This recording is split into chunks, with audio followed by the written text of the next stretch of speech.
Fah, homework yang Cikgu Khadijah suruh buat tu kau dah siap ke? Dah, asal?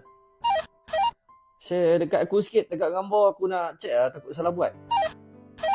Nak cek dah sangat, yang ianya tak buat lagi.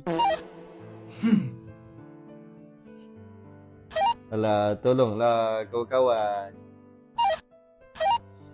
Yelah, jap, nanti aku send 450 dulu.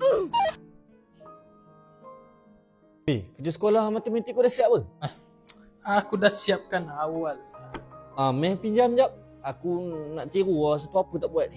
Boleh, tak ada hal. Semua aku dah settlekan, dah siap kira baik punya betul. Macam biasa, tem rehat, nasi lemak dan teh tarik. Boleh lah. Meh cepat. Kang tak sempat aku nak siap lagi. Jangan jadi macam budak tu orang kat luar tu. Budaklah niru satu hal. Niru budak-budak tak berapa cerdik. Banyak salahnya, cerdik sangat lah tu.